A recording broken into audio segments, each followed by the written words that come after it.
Hi guys, thank you for having me. My name is Duarte Sol and I'm an amateur Portuguese photographer from Madeira Island.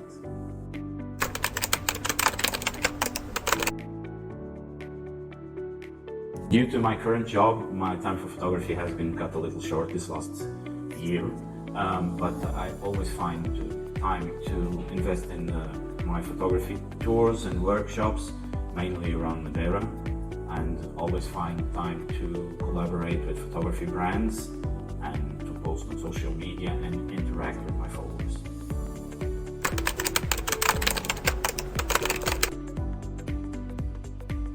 Photography appeared in my life more seriously in 2010 as a way to balance my professional and family life with a way to express my creativity.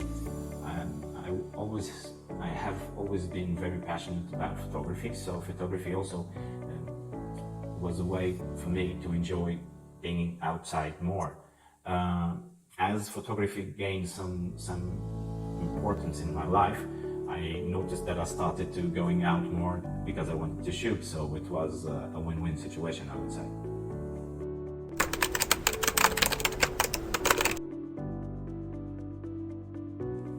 Above all, I think my greatest inspiration is nature itself. There's something really magical for you to be able to witness a sunset or a sunrise in a beautiful location, watching the shifting of the light, watching a beautiful sunset, a beautiful landscape being invaded by the changing light, and to be able to photograph that is a great experience, I would say.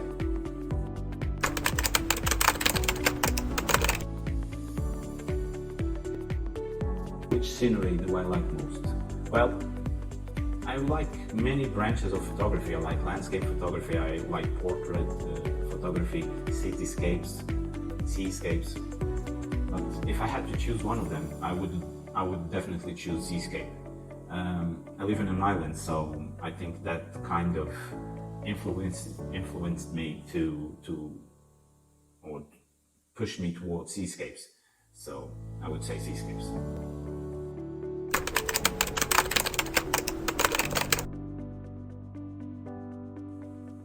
My favorite place to shoot?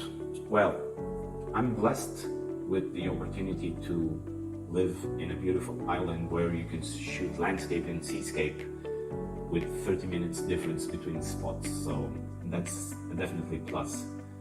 But I also, like other places, I had the opportunity to visit Iceland, and I have to say there's a special place in my heart for that country. I think everyone that enjoys photography has the desire to visit Iceland at least once in their lifetimes. So I had that opportunity, but to be honest, I would have to say Madeira Island, because we are a very small island, but we have so much potential in terms of photography that's it's really a gem in the middle of the Atlantic Ocean.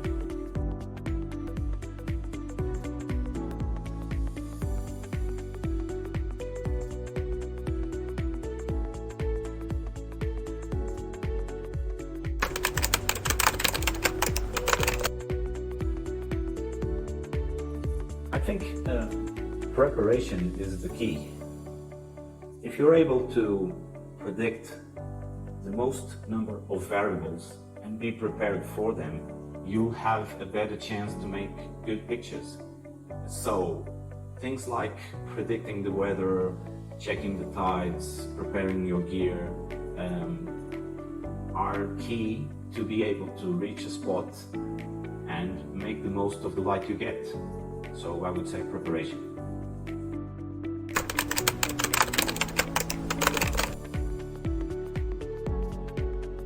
I think quality and ease of use. So many times it's very difficult to be able to get these two qualities in the same product. And I really think that Haida managed to do that, delivering a very interesting range of products that also guarantees you quality on one hand and ease of use in the other. I've been using filters for over 10 years now, and I think I've use most of the brands that are in the market. And before moving to Haida, I had a bundle of things I had to take with me to the spots, and that wasn't practical. Since I moved to Haida, and especially this M10 holder, you get everything in a very small package, and it's very easy to use and lightweighted.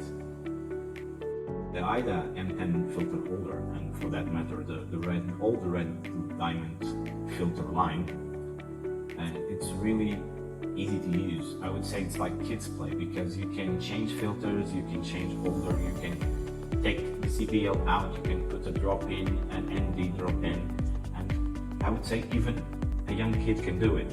And if you can do this with all this quickness and security, that means that you can focus on the light when you're in the spots. So I would say that's another big advantage of this, especially this Haida line.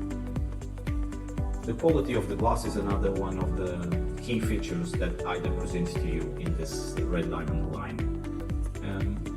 The quality of Haida glass has been present in every one of their filters, but this red line, I think it pushes the limits a bit higher.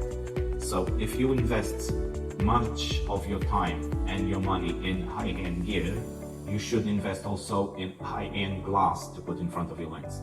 My experience tells me that using Haida filters, the range of Haida filters that are available, allows you to handle almost every light situation you can get on the field.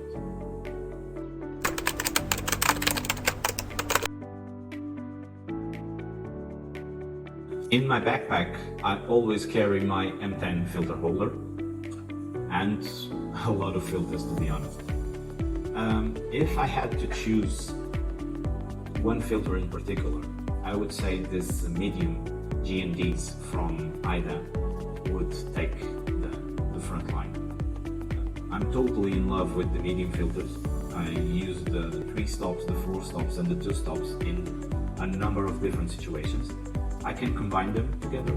I can use them with an ND filter, and they allow me to handle almost any light situations I can come across. I'm also very curious to see how the new ND 5.0 will handle itself. I'm still in tests, and also very curious about the new infrared filter that Haida put on the market this last few weeks.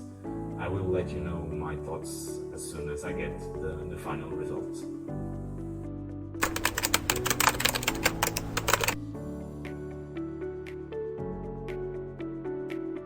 Yes, I've traveled to many different countries in the last few years to shoot and to do workshops. Of course, this last year things have changed a bit because of the pandemic of the COVID-19. So many of my plans for this year are postponed for 2021. So let's see what happens. Of course, during these years of traveling, I have a lot of stories. Some of them good, some of them not so good, but I remember one of the most distinct memories I have. It was from my trip to Iceland, where I was able to witness for the first time live an aurora borealis. We were heading to Westerhorn and were blessed with K7 aurora borealis, and being able to witness those colors, the movement in the sky, even with the Westerhorn mountains adorning the scenery, it was a very intense feeling. I think at that time I almost forgot I was there to shoot, because I was so amazed with the surroundings that it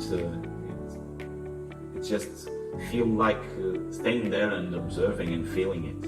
Last year in Azores I also have a funny situation. We were shooting sunrise on Lake of the Falls, and when the fog allowed us to shoot, I was looking for a composition and got too close to a seagull nest, so I don't think the seagull really liked that because she attacked me and bombarded me. And my friends there, instead of helping me, they were filming the scene and laughing at me. So it was a stressful situation, but a funny one also. In the end, I think the most important is the friendships and the experience that we get while we're shooting, and I think that should be the most important part.